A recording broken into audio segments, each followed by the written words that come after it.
Assalamualaikum warahmatullahi wabarakatuh. Selamat pagi Bapak dosen Catur Nugroho.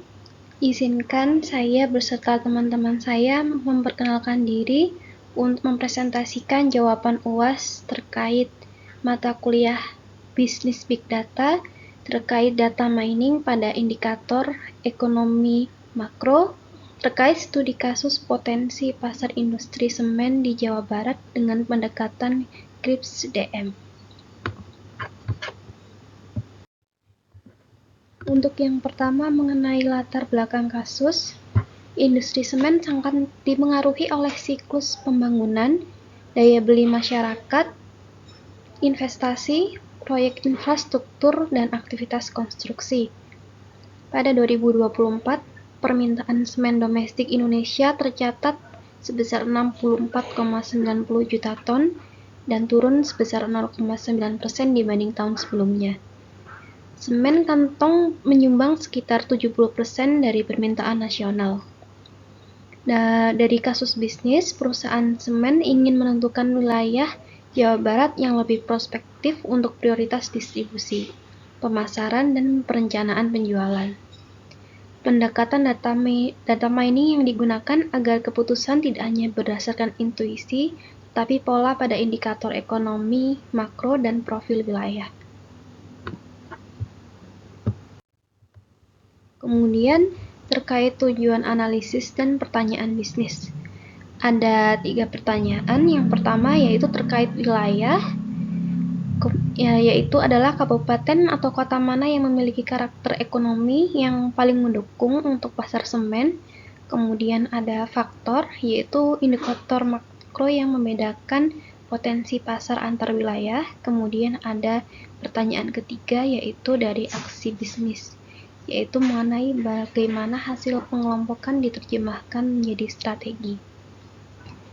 Dari sini ada output data mining yang dipilih, yaitu mengenai segmentasi atau klaster wilayah berdasarkan kemiripan karakteristik. Kemudian ada unit analisis, yaitu menentukan kabupaten atau kota, yaitu ada di Provinsi Jawa Barat.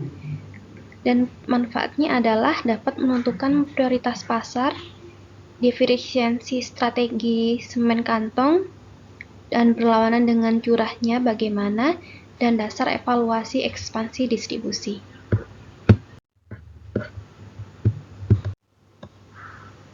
Kemudian untuk selanjutnya adalah mengapa menggunakan metode KRIPS DM, yaitu karena KRIPS DM atau Cross Industry Standard Process for Data Mining, yang berarti juga proses standar lintas industri untuk melakukan data mining, dapat memberikan tahapan yang terstruktur dalam melakukan data mining, mulai dari memahami permasalahan bisnis, memahami dan menyiapkan data, melakukan pemodelan, mengevaluasi hasil, hingga menerapkannya dalam pengambilan keputusan. Jadi di dalam presentasi yang kami sampaikan di sini juga ada tahap-tahap dalam melakukan proses KRIPS DM-nya. Di sini adalah dalam kasus perusahaan semen, prosesnya dimulai dari kebutuhan untuk mengetahui potensi di Jawa Barat, kemudian menggunakan data indikator makro dari BPS untuk diolah dan dikelompokkan sehingga hasil akhirnya dapat menjadi dasar perusahaan dalam menentukan strategi pemasaran dan distribusi semen di setiap wilayah.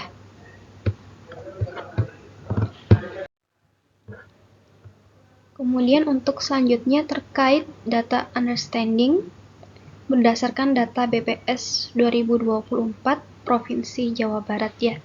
Di sini dapat kami tampilkan data yang digunakan tidak hanya terkait data pertumbuhan ekonomi tetapi juga PDRB per kapita, jumlah penduduk, pengangguran kemiskinan, IPM, serta struktur ekonomi daerah.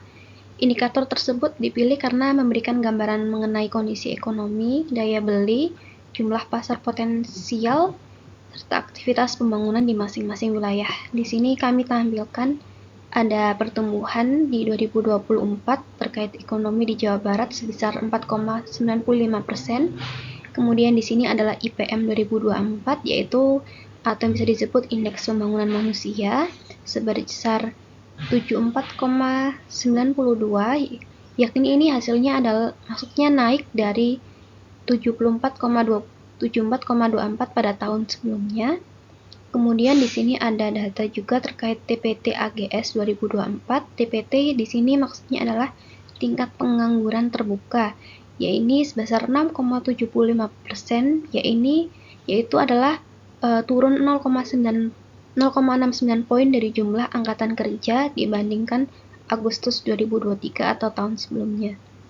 Kemudian ada data kemiskinan per September 2024, yaitu sebesar 7,08%, yaitu sebesar 3,67 juta orang.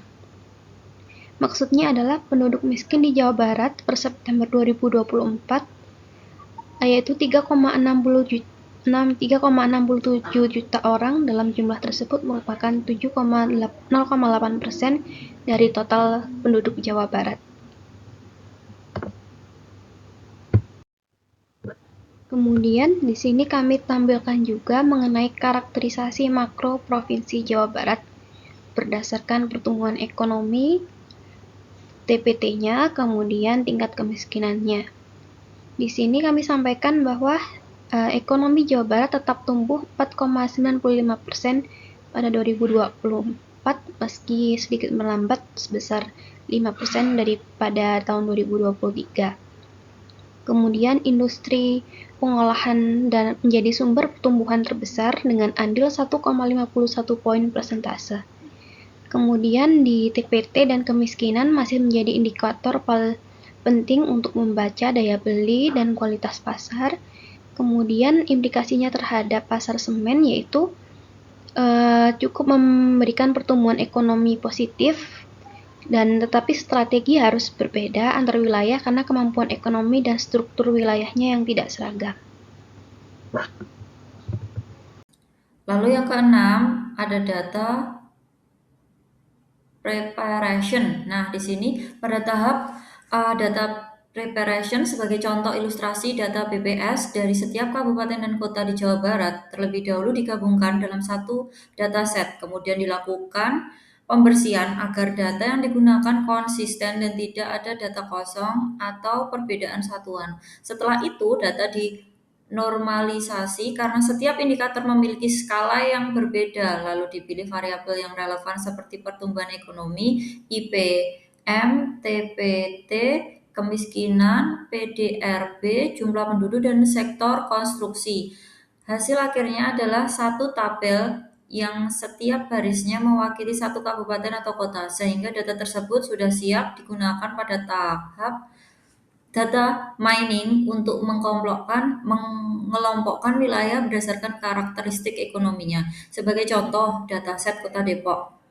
Ini sebagai contohnya, Kota Depok memiliki pertumbuhan ekonomi 5,5%, IPM 84,04 TPT,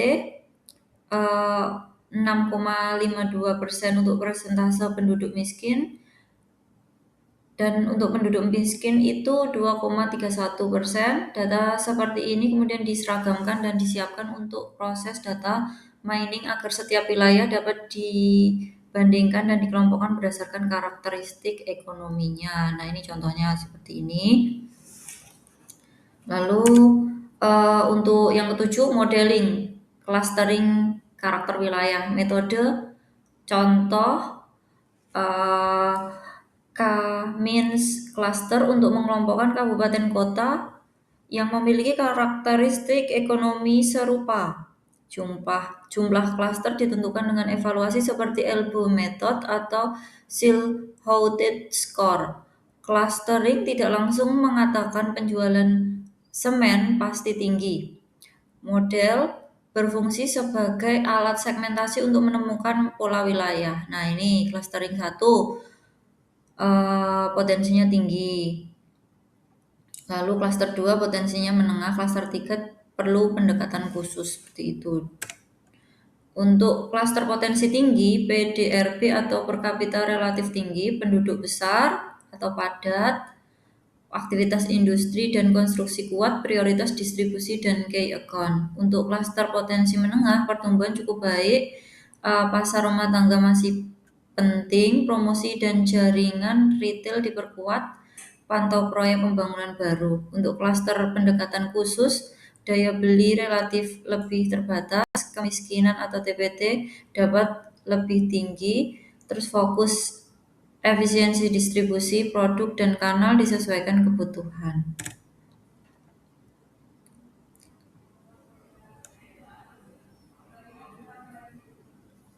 Untuk yang kesembilan, evaluation, apakah model masuk akal untuk bisnis, validasi statis.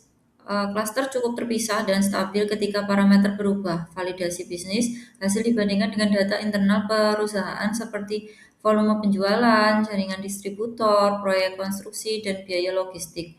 Untuk periksa anomali wilayah dengan ekonomi kuat, tetapi penjualan rendah dapat menunjukkan masalah distribusi atau persaingan. Untuk hindari kesimpulan kausal itu indikator makro membantu menjelaskan potensi tetapi bukan satu-satunya penyebab permintaan semen.